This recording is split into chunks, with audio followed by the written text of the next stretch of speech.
Excellent. Okay, ladies and gentlemen, hello and welcome to this webinar on optimizing the localization spend with machine translation. I'm happy to see you here. The room is filling up and I expect about 80 people here in a couple of minutes. Very happy. This is our second webinar with Custom MT. The first one was on managing machine translation teams, and it was about how this is a new profession rising up, the person who runs the machine translation team inside the localization team. And it used to be just a few companies, now it's more and more. Maybe there'll be people like this on your team as well. And today's topic is on how to put machine translation to good use. And localization, the primary purpose of MT is to make life easier for the people delivering to a system, but also to help the companies that use machine translation get the benefit. As the machine translation quality rises, you can use it for more types of content without any editing, or if you're editing, the amount of editing goes down. So let's say you put a lot of effort into making your machine translation quality top-notch. How do you get your returns on that? And we're going to discuss that today with three wonderful panelists.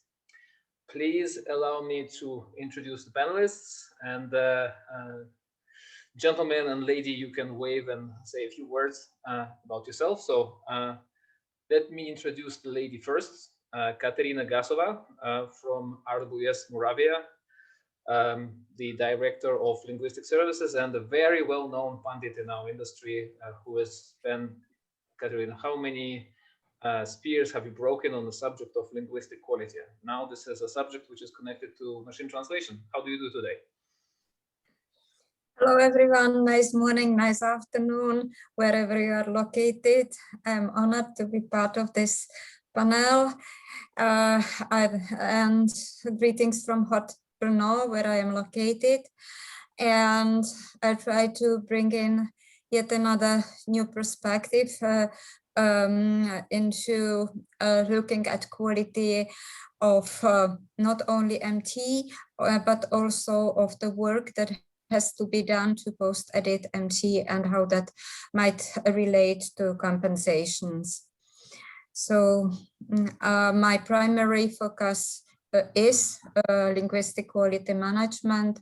Recently and lately, I've been doing a lot of research into MT post-editing output data to figure out what to do with that. And we'll reap the benefits of your labor today, I hope. Good. So David Talbot. So I know, David, you prefer to be called Comrade David rather than Sir David. You gave me a limited choice of titles, but yeah. So David runs Yandex Cloud, the NLP and machine translation programs at Yandex. Yandex is best known as Russian Google. And David, you have a rich history with big IT corporations. So tell us a little bit about yourself in a minute. Thank you very much for the introduction, Kosti. It's really a pleasure to be here. So yeah, my background is varied. I actually I did a PhD in machine translation and ended up working at Google Translate for about 5 years before joining Yandex. Yandex is a big tech company. We do lots of different things, including translation. It's really important for our users to not really have language barriers. But actually I have, before I started in the tech world, I actually did my first studies were in languages, and I even worked as a translator. I worked as a translator during my PhD. I used to translate Japanese computer science articles. So I've seen it from both sides. Then Google Translate, then Yandex Translate. That's yeah. So what we're really interested in at the moment is basically the way we've been using machine translation internally in Yandex for Yandex users and Yandex products, how we can help LSPs and people outside of Yandex use machine translation, how they can, and particularly how we can understand the quality issues and predict a bit better where machine translation is going to work well. So that's the angle I'm going to take So today you present the developer perspective. Yeah, totally. So totally from the developer perspective, and I'd be very happy to answer any questions about the sort of like. We'll get to that later. Yeah, sure. And finally, last but very importantly here, representing the buyer side, is Sathish Chander from the Netherlands and from Booking.com. Sathish, so tell us a little bit about yourself, what you do, and I guess there are many exciting developments with Booking.com, right? It was first machine translation for these millions and millions of hotel pages, and now you're jumping into more linguistic AI on the side of the buyer. You're making good use of all the tools the language technology provides. Correct. Thanks, Constantine, for the introduction. Yes, it's really a pleasure to be in the panel. So I joined Booking almost 4.5 years ago. So since then I've been working at machine translations team. So back then when we started our machine translations team, the travel industry was growing at almost in double digits. So there was a huge need to localize content of millions and millions of product descriptions and reviews. The only way that we could think of doing that was to use machines. But this was like an experiment, or you may call it as a bet, or taking a leap of faith, into jumping into this new area of artificial intelligence. But anyway, we kind of built a product almost I think into 9 months after we started it, and then we slowly started out increasing the automation of translations within Booking.com, and then we could even think of a customer pain points or the buyer space where we would never would have thought of translating. So I'll be talking about a few things, the challenges and the learnings that we had in how we scaled up from almost from scratch to where we are now. Amazing. All right, so this was the presentation of the panelists, and now let's find out who is here with us in the room. Ladies and gentlemen, I'll open a poll to see what your, oh yeah, so maybe I won't do that because it doesn't want me to do that. Hold on, magical approach, no. So the poll has been denied by Zoom, so we'll probably have to go without a panelist, without the attendee introduction, a small technical glitch. Maybe you can write to us in the chat, what are you interested in particularly? And in the meanwhile, Sathish, you're up first. So I'm going to switch over to your presentation. Before I do that, let's have a look at the agenda. We do the presentations in the order Sathish, Katerina, and David. Then we have a joint Q&A session for discussion. And then after this is complete, I'll open up breakout rooms. So the people who stay to the end, they can network with each other and get new contacts and build up their network. And that will be like an optional part for those who are interested primarily in networking and interacting with other participants. Those who are interested in the content, of course, they'll probably disappear by that time. Anyway, let's begin. Give me 1 second to open the right presentation. And there we go.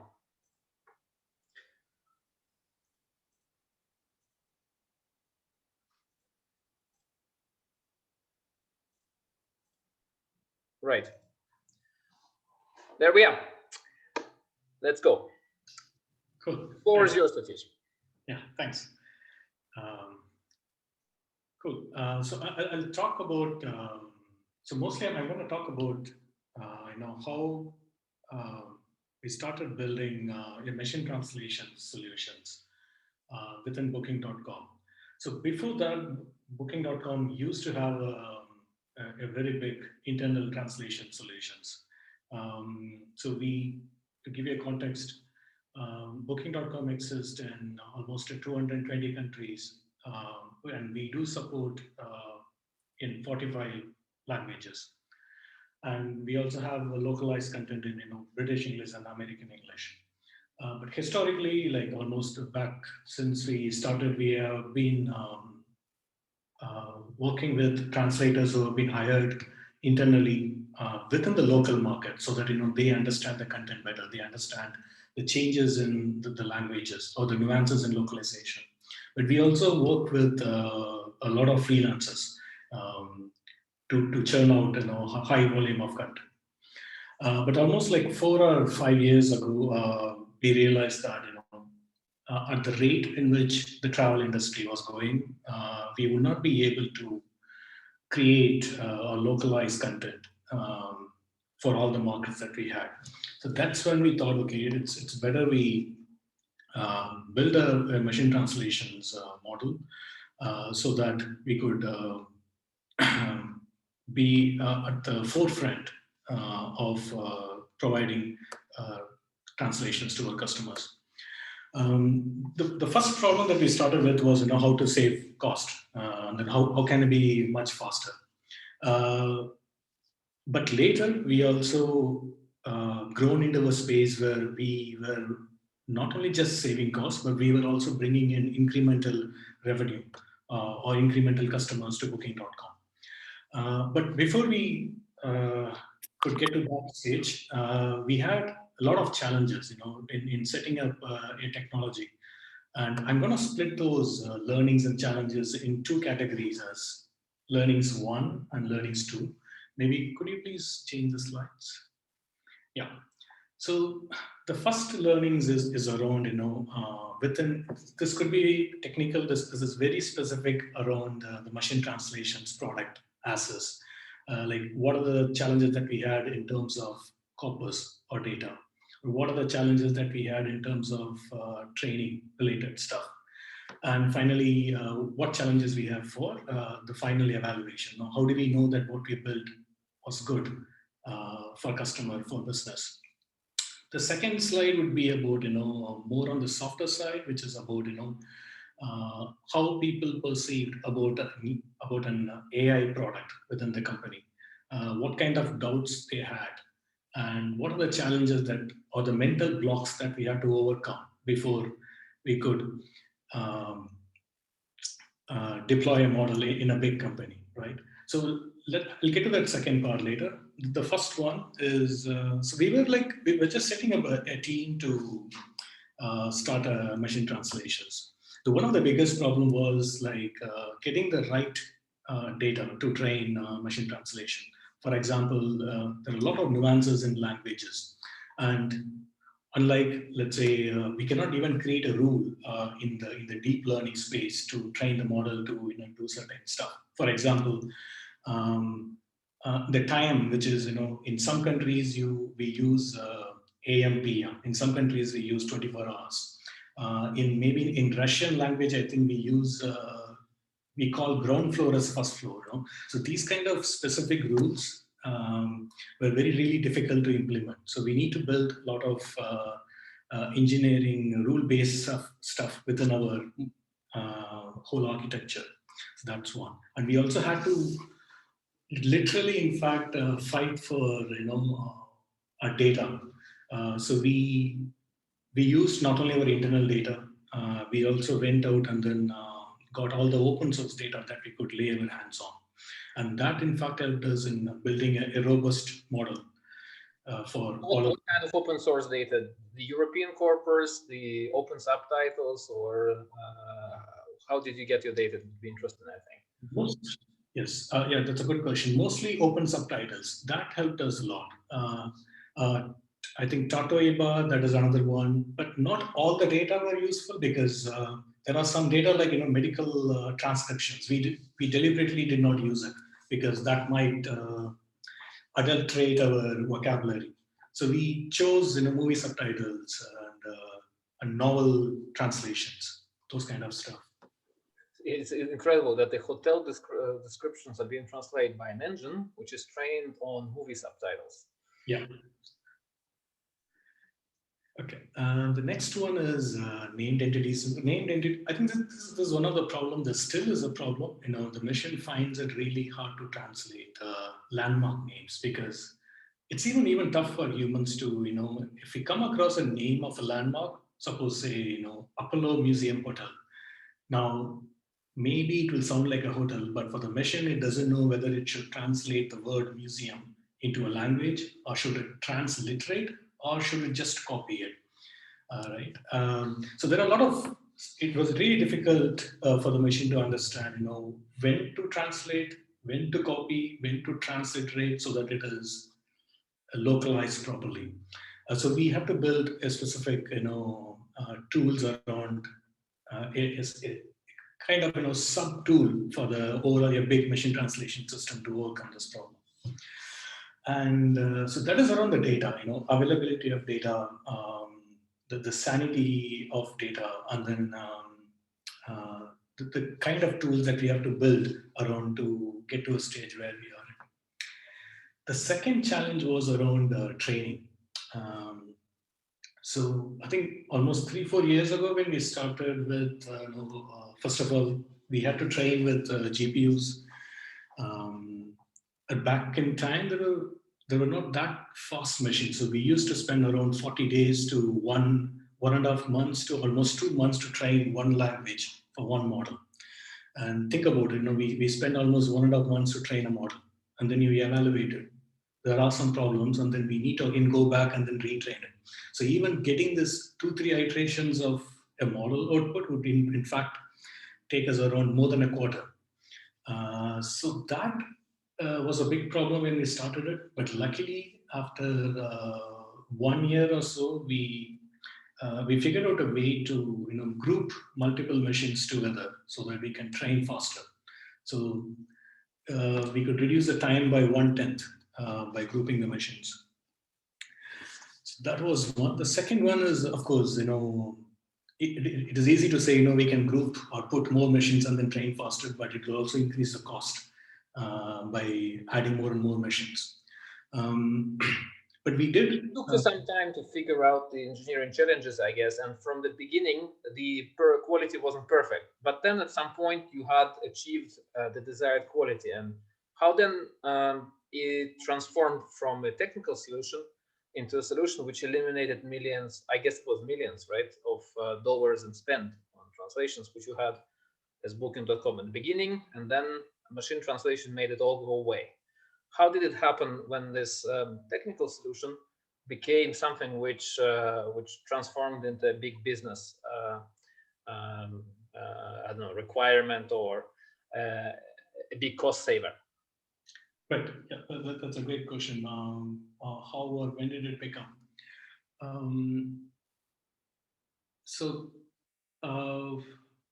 We usually do test our model output with our internal translators because they understand the brand style and the tone, and then they do also understand the customers well. So we usually test it with our internal translators. First, that's the first stage. And then we keep iterating our model. We keep improving it based on that feedback. This is the first level of feedback. The second level of testing is, we actually go live with our A/B testing environment, which is we are fortunate in Booking that we do have a well-established framework to test how customers perceive our product changes, right? So when we ran this test for all those properties where we never had translations before, but now with machine translations, we suddenly increased the availability of content for all those users who were reading only in English before. And by running this experiment, we got to know how much more extra benefit that we could give to the customers, and which in turn turned out to be more number of bookings, revenue, and stuff. So that helped us in estimating what investment that we should make in machine translations. It might look like for the first 1 or 2 years, you may be spending a lot in training the machines, in spending on the servers, but the impact that it would get after a couple of years would be so huge that your investment would be well justified. So this is how we made a decision on how to continue to invest in translations. So you had this calculation based on the experience of internal translators, if I understood correctly. So this calculations, so okay, partly based on our internal cost that we used to spend on human translations, but I would say that was only at the start when we were creating the machine translation project, because we wanted to reduce the X million cost in human translations. And that was solved by rolling out a couple of models in top 10 languages. But the further investment in translations, that all came from how much do our customers like this product in other areas where we never thought of. Like translating reviews, we do have around more than 100 million reviews on the website. We never would have translated those reviews with humans, but we all know that reviews are one of the important social proof that people use to make a decision. So by translating that, brought us extra incremental revenue. So now, more and more now, we are moving away from saving costs to how can we find more customers. How can we help more customers with machine translation? You mean, of course, internal customers, different groups inside Booking.com, right? As well as, yes, one is our external customers, people who are booking the properties, as well as internal customers like, Booking.com has booking holdings like Kayak, OpenTable, they are all part of the whole group. So we also help them with our translations. Right. So the more, now you have the engines and you are now propagating it to more different departments, groups in the holding. Who else can use it for which purposes? Would you tell us a little bit more how the initial, what was the initial push? What was the initial type of content that was translated by humans before, and then it went completely to the machine without review or with review? What were the first types of content that you sent to the machine? Okay.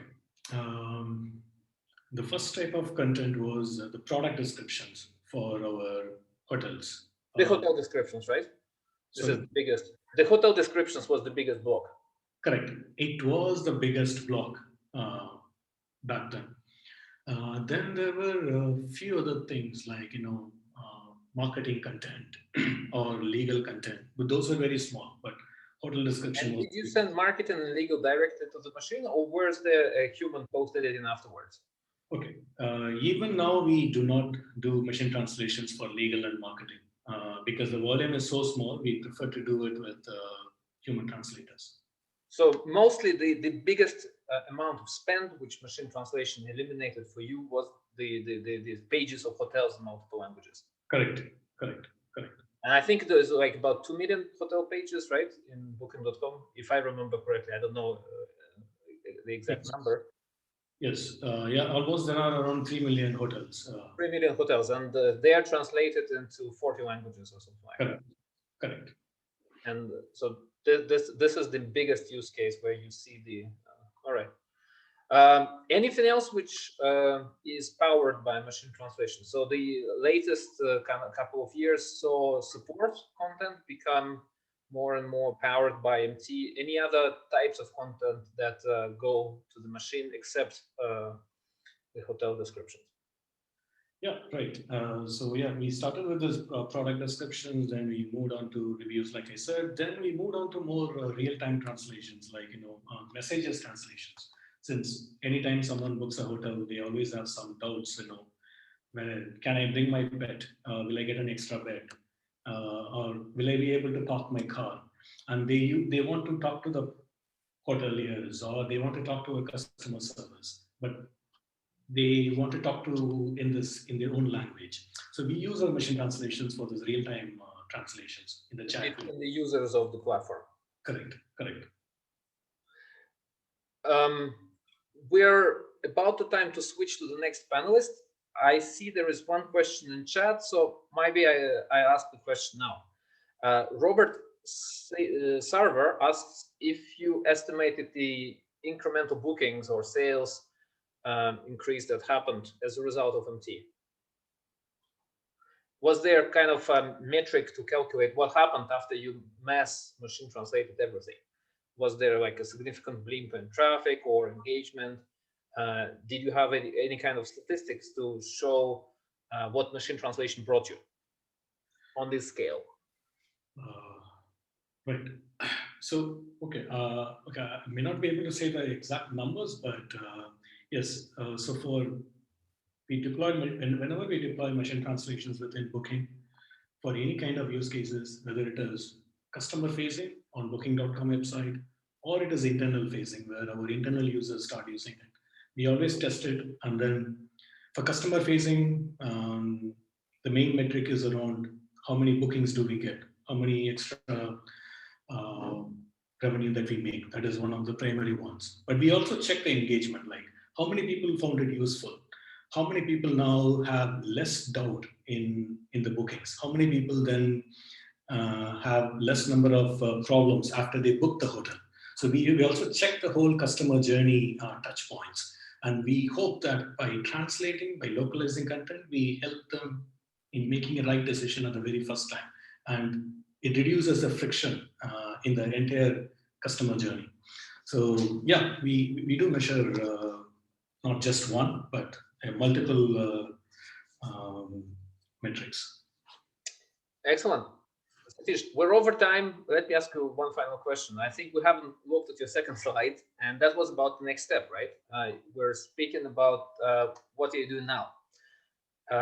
If you could in 1 minute maybe describe what's after. You've implemented MT, you've sent the product descriptions, the page descriptions to MT, you're adding more and more users, not yet sending marketing and legal content en masse to MT, but what's the next step?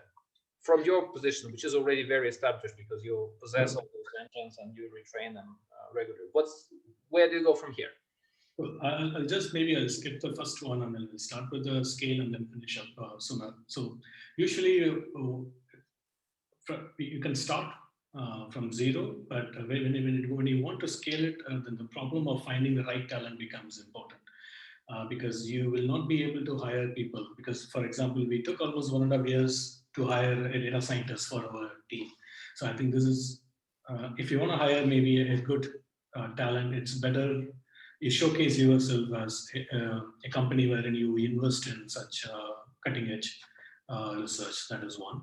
The second one is, about a safety trap or test building, which is usually people in the team are incentivized for what they do, not how many times they fail. So I think it's important fact that in a field like machine translations or any AI, that you're going to fail 9 out of 10 times. So you have to set an environment where people feel safe to fail, or people feel proud about failing and then learning, not only just bringing in more revenues or more customers. So that will keep everyone motivated and keep delivering. The last bit is, the innovators dilemma, which is like, I think this happens for big companies where once you reach a certain stage where you're thinking about, should you invest more in building this AI? Let's say, should I build a machine translation for Tagalog, a language in Philippines, or not? But what we realized was it's not about adding more or increasing the scale, but by working on this domain, we learned a lot in terms of how to deal with a problem when there is no data, how to deal with a problem when we do not have talent, how to deal with when we have to scale up from 0 to 100. And those kind of learnings, we could use it in many other products within the deep learning domain. Yeah, so that's it. So your next step is your team, which you built with this expertise, with this ability to put it into more NLP applications, I understand, right? So all this classification, semantic search, summarization is now what you can do because you've built this internal machine translation expertise. Correct, exactly, yeah, that's exactly right. We started with translations, but the learnings and everything that we had with translation helped us in scaling up to many other domains, not just text, but into images and audio and video. Search, etc. Amazing. Well, thank you very much for the presentation. We're over time. We need to move on. So, Katerina, you're up next. Again, huge congratulations to Sathish. And let me open up the next presentation.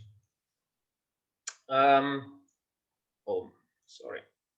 Can you now see the presentation, the correct one? Katerina? No. Okay. Let me stop share, start share. How about this? Yes. You know. Okay. So hello everyone, greetings from me from Superhot once again. Thank you, Constantin, for inviting me to this panel. And at the beginning, before I jump into my topics, I wanted just to say that some of you who attended Gala Connect conference might see that some of the ideas are kind of repetitive. But since this is an area that is very interesting and it brings new findings every day, so we thought with Constantin it might be interesting to share more and bring in new perspectives. So yeah, it's a very exciting area of how to use this inside the translation and localization company, and I guess many of our participants today are from the vendor side, so they're very, very hungry. Exactly. Best model to work with monetizing MT. Yeah. So next slide, Constantin, please.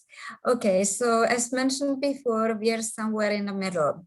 So we are a provider, and our ultimate goal is, of course, to make our clients happy, deliver what they expect.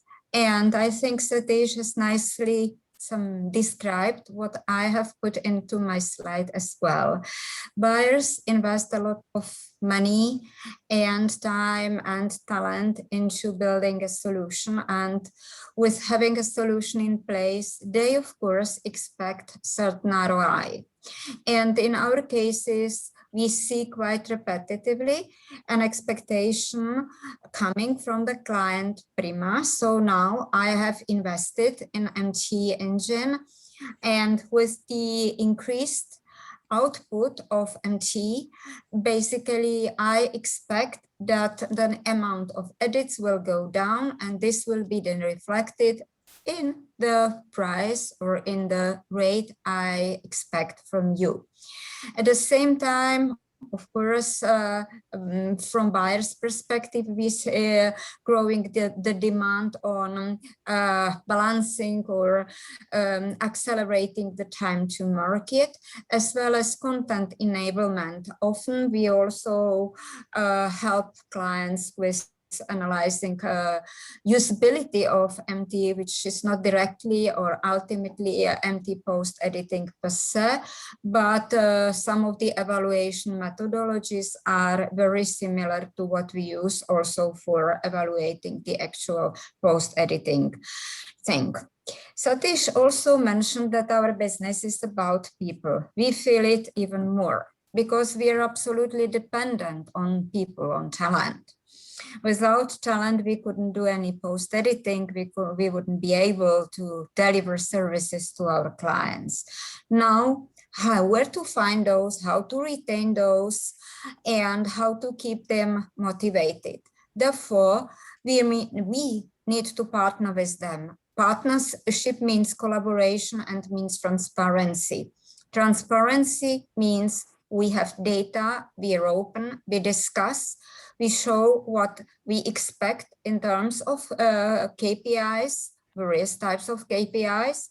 And I do not want to disclose that we cascade down the KPIs that we have with our clients, of course, and obviously, but whenever enforcing any kind of a KPI, we need to be transparent. Otherwise, our service providers will lose motivation and it will hit us in the first place. So how do we do this? Next slide.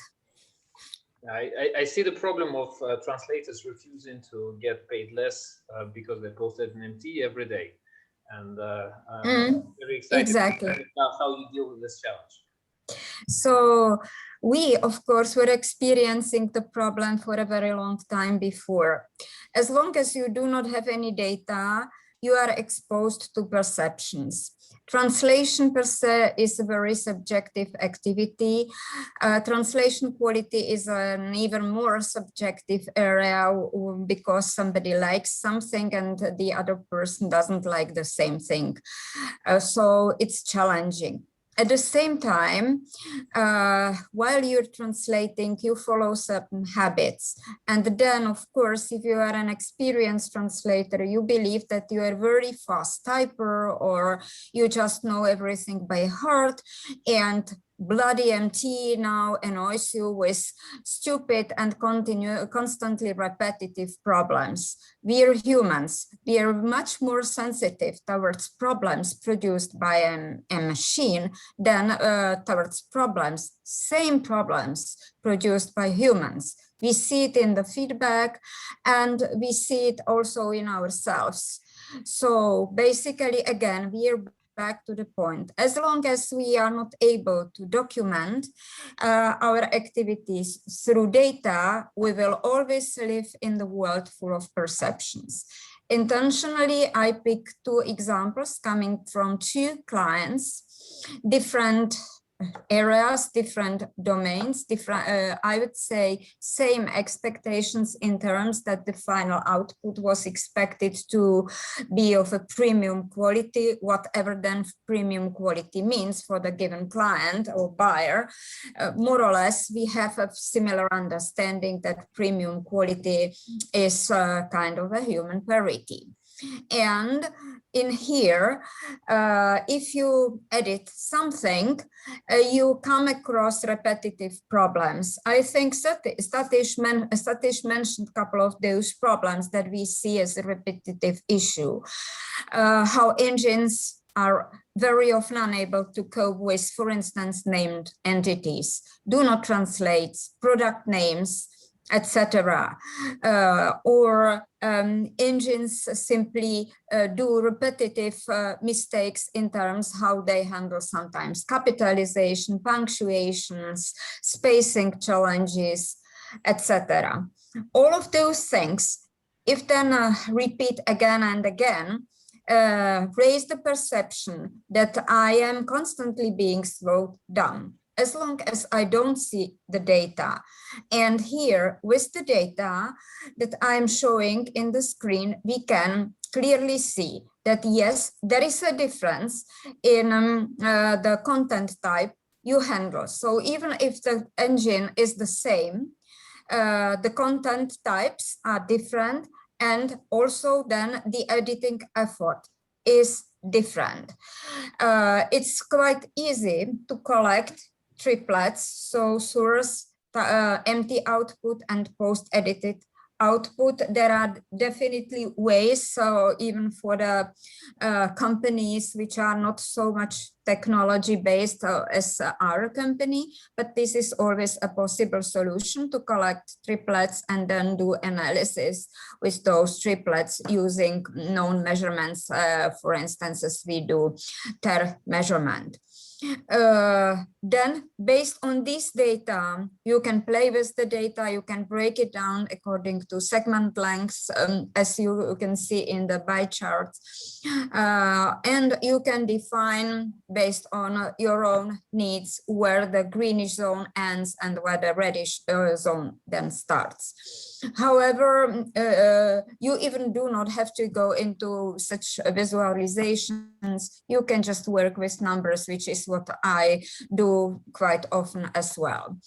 So with that, one can easily see that the effort invested, say, in technical type of a content, it's much smaller than effort invested in other types of contents, where also one has to correct output that normally would be okay and would not require any further changes, but because it's like highly visible content or content that really should raise some user emotions, one needs to fix it. So with the graphs or color coding here, I just wanted to show that, yes, it is important to understand the content, the challenges, as well as then to have data and to tell a translator who has been working on client A technical project, no, my dear translator, like almost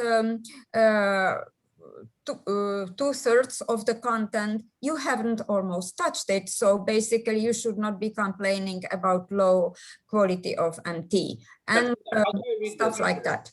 So you have small numbers here. I understand that the green is translations that don't need revision.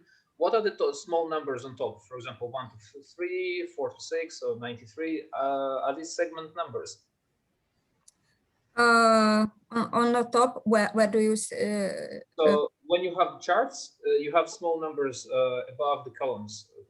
And I'm not familiar with It is basically because the charts from on the left hand side come from a newer version of the tool, and the other come from an older version of the tool, but it's more or less exactly the same. So the numbers is word counts. So you can see that the first bar is segments with 1 up to 3 words, etc. So the last column is 28 plus words. It's like at the bottom of the chart on the left hand side, and then there you have the word counts. In the other chart we don't have the word counts. We work with different visualizations, but more or less this is the information about the segment lengths. So how many words there are in the individual segment buckets, because then of course the effort invested is different if you have just to read 3 words as opposed if you have to read 28 words. I see. So you track the post-edit and effort taken into consideration how many words are there in the segment, and change to that segment. What was it, like 100% right, or it was So the color coding refers to TER score. We work with translation error rate score, and then we basically, it is proportionally then displayed how many segments there or words there in the greenish zone. So TER score, for instance, around 0.2 or 0.3, and how many segments there were with TER scores above, for instance, 0.5. All right, this is clear. Cool. Yeah. So the color coding is that minimum effort means there were no changes done. So the TER is 0, then light green, it's somewhere a specific interval of a TER, and then reddish zones start somewhere around 0.5 and more. Let's push on for the sake of time so that... Go ahead. That's it. So next slide, Konstantin. Okay, this is the graphical illustration how we look at the words and at the effort invested. Basically, at the beginning, we have a certain emptied source word count, which then for us reflects the expected effort. Then after we have completed the job, we collect the data, we calculate the TER scores, and we do the breakdown of the segments so that we basically see the proportions. Whatever is in the reddish part is like excluded and is treated as new words, as if this was a normal new words in a normal translation. And the greenish parts are treated as if those were fuzzy-like words. Every company works with a certain fuzzy matching, so we apply ours, anybody can apply theirs. So high fuzzies, low fuzzies, this is what is then being used. There is multipliers.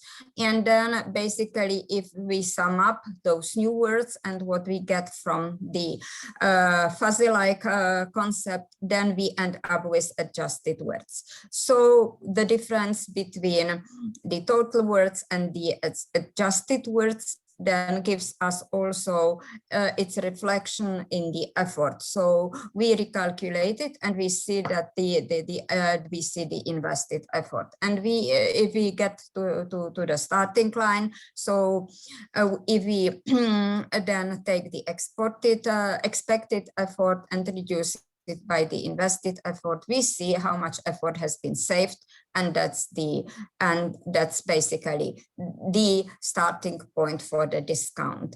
So the logic is similar to what we know from CAT tools. It just requires data coming from some calculations from triplets, which can be then collected, as I said before, for instance, in Excel in some kind of an automated way, or in C. Katerina, if I understood correctly, correct me if I'm wrong. So initially the client and translator, they want to know the cost of the project, how much they have to pay, how much they're getting paid. So there is like a base part of the payment, and then the adjustment, the bonus part, which depends on the effort, if this is correct. No, not exactly. Not anymore, right? Okay. No, not exactly. The point is that basically to be able to start applying this model, you have to have some data first. If you do not have sufficient amount of data, then definitely you can start. So you run a couple of projects first. You run a couple of projects first. Or we agree on a certain discount and then we simply adjust the discount depending on the data we collect. We either increase the discount or reduce the discount. So this is the initial agreement that we also try to reach out with our clients. And typically you do not have to have much data available. Experience shows that something around 5,000, maximum 10,000 words gives you a good starting point, which then is more or less very much reliable. You can move forward. Is between 5 and 40%, depending on language performance, editing effort, and so on. It really differs. It really differs a lot, but yes, it is something in between. So either client is ready to wait up until a certain amount of words has been post-edited, and then we provide the analysis and agree on the discount, or we start with something and then we adjust it after this certain amount of data has been translated. As I said, 5 up to 10,000 words is more than enough. Excellent. So basically, this is a very scientific and detailed data-driven model to calculate the right discount. And you always know ahead of the project what is the rate going to be. So basically, based on the data that we have been able to collect up until now, because I think it's also shown in the next slide that it is an iterative process. So we are constantly collecting the data, and based on the data that we currently already have, we can easily predict the discounts. So we can say that for marketing, for this language combination, the discount will be more or less this, and same for technical. So currently, after 1 year of diligent data collections and research, we are able to predict the discounts, and we are able to tell to make the deals with the translators even upfront, even if we do not have any data for the program or project available yet. And we typically we don't see then any big deviations from our predictions. We also understand using the data the behaviors of the engines, and we correlate these, of course, with the quality requirements of the clients. So we work with discount ranges to start with, and then we either use the upper or lower part of the range. It's displayed also in the table on the right-hand corner of this slide, depending on the requirements. So for instance, how many resources the translator has to check, or how many edits there will be made, because it is content that requires language naturalness and fluency. Based on the data, based on quality data, we are now in a position that we are able to predict. So looking at negotiate. Yeah, but we always are open. It means that whenever we set a discount with our service providers, we revisit the discounts on a regular basis as a part of a business review. It's happening whenever there is a huge spike. Of course, then service providers push back, or we have like regular agreements or agreements with our clients as well, that we revisit the discount scheme half a year or on a yearly basis, even if it was just to say, okay, we are where we are and it's fine.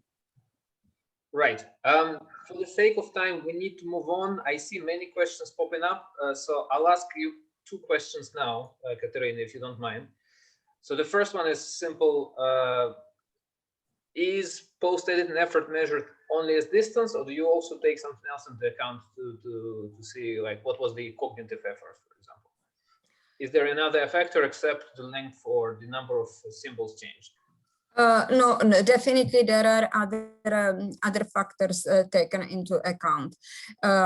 If I forget, I am intentionally not mentioning our proprietary measurement, which also incorporates some factoring for cognitive skills. So it's star-based, but it incorporates some multipliers for reading or having to move the letters or words around. This is our proprietary, but in general, again, we consider also quality requirements. So apart from the data numbers that you can see, we also are analyzing the actual segments. We see what was changed and why, or we collect the feedback from the linguists on the issues. And we always run our LQA on the deliverables. I'm not saying on all deliverables, but at the beginning it is a must, because very often data indicate that MT quality is like everything is sort of 50% is green. It might mean 2 things. Either MT is so stellar or it is under edited, and the quality control steps in, and we have to look into this deeply. So numbers are vital, but of course we look into other supportive inputs as well, because the final output must also meet the quality bar. If it's premium, it's strictly LQA. If it's like good enough, then we took other measures to be sure that the post-editing extent is balanced with what is needed to be obtained on the expected output quality. Thank you very much. I guess it took a lot of time, a year to develop, and now it's completely implemented in your systems. It's not something manually done, it's built into the TMS. Not yet exactly, because we are cut tool agnostic, so we rather have it built in a system so that we are able to capture like segments automatically coming from CAD tools, and then collect those in a database and do the measurements there. But I can imagine it might be built into a CAD tool as well. All right, hopefully in a standardized way. Thank you very much, Katerina. We're running. You're welcome. But I guess there's a lot of very good material here for the participants, and it's a great session. We'll now push to David's presentation. David, do you have the ability to run it from your side? Yeah, can I do it from my side if that's possible? Yes, please. Yeah, please run it from your side so that I can set up the breakout rooms in the. Yeah, totally, no worries. Let me just give a quick forward. So we saw how machine translation eliminates the translation spend in the case with Sathish. No human in the loop, all the descriptions are done by the machine, and that leads to an explosion of SEO, of traffic, user experience, and now being propagated to more use cases, except the sensitive material like marketing and legal. Then we saw how delicate it is the area of pricing the expert labor for the human in the loop, right? So no human in the loop, expert work, difficult to price, difficult to measure correctly, so many interests to take into account, negotiations, push and resist and push on each side. The work that Katerina does defines how profitable a translation company can be in the next 5 years, right? Unless there is this type of work inside the provider, they'll be squeezed out of their margins. They won't be able to compete on the market. Now, is there anything else? Is there something, some other way how this could be addressed in a more automated fashion, or is there something that David and the people on the developer side are working on that can present a new solution, something different, something which will disrupt the way we are now settling in? David, please, the floor is yours. Thank you very much, Kostya. And great to be here again. So yeah, I'm going to talk a bit about some processes we've set up for quality estimation, because every time I hear about machine translation, even when I see people saying how great machine translation is, in fact, when I hear people saying how great it is, then I really start to worry, because I realize that expectations are being set too high. So we've invested quite a lot in evaluating the quality of our system whenever we deploy it in different internal projects. Mostly, it's very important that we understand what's the capabilities, how is it going to perform, particularly in this application. And just to start with, this is the background we're against. So the history of machine translation is basically that people thought it was much easier than it is. So the first quote here is from 1954. They hadn't even invented the term machine translation. At least they don't use it in the press release. They claim that within 5 to 3 years, interlingual meaning conversion by electronic process would be an accomplished fact. And they were a little bit disappointed when that didn't turn out. But even just a few years ago, Microsoft, and I mean, I don't have anything against Microsoft, but I think it's kind of slightly irresponsible to make claims such as this press release here. Machine translation is not at human parity, and I think anybody who works objectively with machine translation knows that. And as an engineer, it's super important for me that we measure things objectively. So basically what I'm going to share with you is just a very little bit about how we've tried to look at this problem, because it's super important for us as a machine translator provider, because every time we try to improve the system, we need to know, have we really improved it? Otherwise, we're just fooling ourselves. So it's actually, I would say at the moment in machine translation, definitely in Yandex, the biggest challenge for us is properly evaluating the quality of what we're doing. Okay, so here's a slide where I try to just show the basic problem. The basic problem, as I see it, is that on average, machine translation can be pretty good. Yeah, you can be pretty good. And people who are coming to machine translation afresh often see all the good examples and they get really excited. But the variation is really high. And so just trying to describe this, like the green bubbles are the good translations. And this is nothing like the detailed analysis that Katerina was doing, but it's the same problem underlying it. Yeah, it can depend on the domain. It can depend on the segment. And this is something that we've long realized as a problem, and we've looked at ways that we can try to address it. Yeah? So just this, and this is really my hypothesis about why this is a problem for LSPs. Okay, I'm not.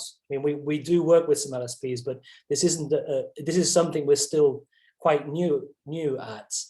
So I think Katerina's. I'm not going to add anything that's not already been said in much more detail and with much more data. But basically, these are the kinds of problems that we think you're going to run into when you deploy machine translation, because you're just not going to know how well is it going to work, and therefore, how should I price things? And in the end of the day, you might have questions about whether the quality of the translation affects the quality of your final product. So I think it's the uncertainty there, which is really a problem. Where does it come from? So yesterday, in a last minute dash to do some slides for Kostya, I went to Le Monde. I took the front page of Le Monde and I translated it. And I won't say whose translation it is, but translation is somewhat fluent. For anybody who knows that in France at the moment they have regional elections, you'll immediately notice that the translation doesn't really get the proper context. Yeah, And so if you look at the translation at the top, it doesn't mention elections, because you don't need to mention that in French when everybody knows that it's happening. Humans are great with context, and context, I would say, is by far the biggest problem for machine translation right now. Context, in a sense, context is kind of a huge topic that can come down to the topic of the document, the domain, the preceding sentence, making the agreement. There's many different aspects of which context is not dealt with. And it's very important to realize that most machine translation systems today do not even try to address this. So if you give the same sentence in different contexts to the machine translation system, in almost all cases, you'll get exactly the same translation. No human would ever do that. In fact, I think most human translators would really hate the idea of having to translate without context, but machine translation still does that. So this is a huge problem, and something I think this is something actually I'm quite positive about, in the sense that I think I see a huge potential to improve there.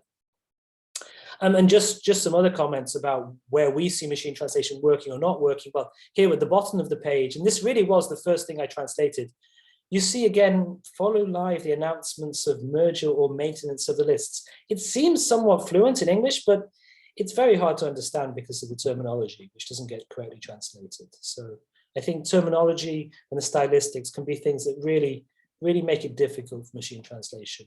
But if we sort of step back, the thing is, I would say that when you're one of the problems with evaluating machine translation is that you also need to evaluate it in context. So it's not true actually that this English translation of this news article is completely useless. Say I know some French, so I read the French version, but if I didn't and I went to the site and I saw and I knew that the elections were happening, I would be able to understand exactly what's going on. And in some senses, it fulfills the purpose of me getting the news. So I think when you're doing evaluation, you really need to think about making sure that the people are really looking at it in the context that the final product. So that could be like, in the app that's being localized, or in the web page that's going to be showing the final version. Yeah, that's something that we've definitely come into. Okay, so one slide which sort of describes, I'm trying to describe lots of different things that we do at Yandex technically to evaluate and potentially to improve machine translation. So just to explain what I'm trying to show here. So on the left-hand side, you have some source text with context. And the context could just be a picture, just some context that makes it easier for either the machine or the human to understand.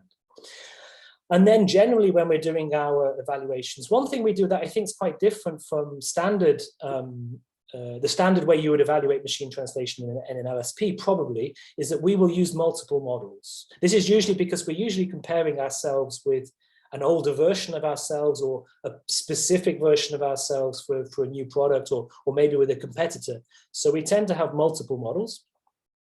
And we put them through a quality estimation process, which is both, I've called it AI-rated machine translation.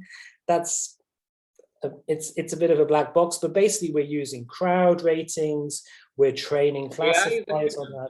What's that? The AI is actually a human brain. Well, it's human enhanced, let's put it that way, human augmentation. Yeah, humans give you a totally different signal that you can't, you have to train on good quality data.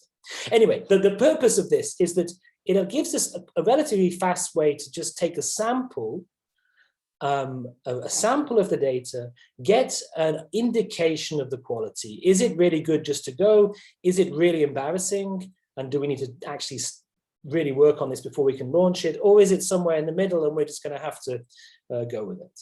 So this is something we've used many times for the last 4 years in Yandex to evaluate different launches and also to compare with competitors. And we've also, obviously, once you've got multiple translations coming in here and you've got them ranked at the end, you can also choose just to always pick the best one. So we do that through quite an involved process, an iterative process. We've done that on very specific projects where you need machine translation, but the volume is not sort of infinite. If the volume is like, say, just hundreds of thousands of different strings, different queries, then different texts, sorry, then you could do this in an iterative way, and you could actually end up with a much better quality at the end, because you've been choosing the best in many different pairwise comparisons. And different models trained on different data will always give different results. So there's a lot of room for improvement there. But mainly, this is being used almost, the main purpose of this is just for us to understand where we're going with that quality. And this, again, is just my sort of suggestion about how this may help, this kind of process, this kind of service might help LSPs. So obviously forecasting, post-editing, selecting different engines, reducing, like if you're trying to launch raw MT onto your site, then maybe you want to at least flag the really bad translations, building quality metrics for your clients. Yes, so that's something that we want to do a lot. And hopefully, meaning that you don't give the translators either the really broken machine translation or perhaps the really good machine translation, because I imagine both of those are quite annoying to translators. They either have to delete everything and start again, or they kind of waste their time reading something that they don't really get paid for, which, you know, that's not a zero amount of work. Anyway, that's the end of my presentation. So your proposition, David, is to pass the machine translation through a layer of like crowd workers, augmented with some interface, and they validate. They don't edit. But they don't edit. They never edit. They can't. They're not translators. They would make a mess. They're not experts. So they just check which translations are green and which translations are yellow and which ones are red. Yeah. So we basically they post-editing effort, and this would be like a pre-post editing work. Yeah. Just to be a big crowd of bilinguals. Exactly. We're not using this currently in pipelines where there's any post editing. We're just using it to give an indication of what the quality is. Or potentially, if we have multiple models at the input, we can choose the best one for each segment. So you can also use it for non-post-editing scenarios where totally. That's exactly what we use it for, because we don't have post-editing scenarios in Yandex. Interesting. And in the chat, I see a very interesting question. Is there something like completely automated where you don't have even a crowd worker in the loop? Some kind of way, or some neural network, a magic tool, which will sure. So you could we do train models based on the ratings from previous runs of this kind of thing, and you can then predict what would be the result of this experiment for some new data. I think the most promising approach is actually that for a specific project, you sample a small amount of the data, you send it through this thing, you get it rated by humans. You train a model, or you fine-tune a model on that, and then you predict the rest of the project. That seems to be, we're still working on this, but that seems to work quite nicely to predict at the segment level how well you're doing. Okay. And this is already like in beta tested, so can people sign up for trying this out? We are looking for partners to do a pilot project on this. I don't want to present it as more like, we've used this a lot internally. But we've only recently decided. We only recently came to the idea that it could be something that would be interesting for external clients. So we're ready for a pilot, but I think the beta would be later this year. One last question from the chat that I see here from Ronald Hewitt is how fast is this process? So what's I don't know. Yes, critical question. So because of the way we work, we never optimize this for speed. We in terms of like the latency of a single project, but it's about 24 hours. Okay, we could get that down to a few hours if we wanted to, and I think we might need to if we were to offer it to LSPs. But potentially it could be. LSPs will probably want it faster. Yeah, no, totally. That makes sense. The volume that we process is huge, but we have different time frames. So yeah, that's just the question of, I think, an optimization of our processes there. Interesting. So now we had also another approach, the crowd based validation of machine translation. We'll run at the end of our time. We're over time, but I think we had good presentations. Now, for those people who remain, about 64 out of the 94 people stayed with us throughout this webinar. I suggest to have a quick networking session to discuss this in breakout rooms. So if you're interested in meeting the speakers and discussing it, live with the camera on, with the microphone on, please stay with us. I'm now going to open up 7 breakout rooms with moderators, and moderators are here with us. It's Stefan, it's Daniela, David, Sathish, Katerina, Felix, Stacy. I've created separate rooms from us. The participants can jump into your room, and I'll give 15 minutes for the networking before we wrap up. So we'll wrap up about 6:25 from now. So again, thank you very much to the speakers for the presentations. Now let's have a little bit of opportunity to meet each other, maybe make connections and discuss this in a small rooms. Here we go. So feel free to join any open room, and for the speakers and the moderators, you have a room after you. I see many people are disconnected, so they're not interested in networking. How can I join my own room? If 10 people stay, we can also stay in this room. That will be it. So I see some people already joining. David, you have a room after you. So I can't join it. How do I join it? But, in breakout rooms, you need to press join on your panel. Okay. If you see that the room is I empty, don't see join. Join the next one. Or you can stay here and people will migrate to stay with you here. I don't see a join button on my interface. All right, so Zoom is not happy with us today. Yeah. Ladies and gentlemen, we are only 28 people left, and I see just 2 moderators sitting in the rooms, and maybe 2 people in Katerina's room. Is it not appearing on your screen? Talk to me, please. Yeah, it's not on Mac OS. There's no join button. All right, so everyone with macOS can stay here, and everyone who has the good old Windows can try and join. I see. Oh, I don't know. Maybe I'm. All right. Stacy, could you join your room? I'm going to. No, I don't have the button either. I'm going to. Yeah, it's not just me. All right. Oh yeah, now I can. Try to join to move to your room. David's room. Oh yeah, I got one now. Thanks. There you go. Anyone else who wants to be moved by the moderator, let me know.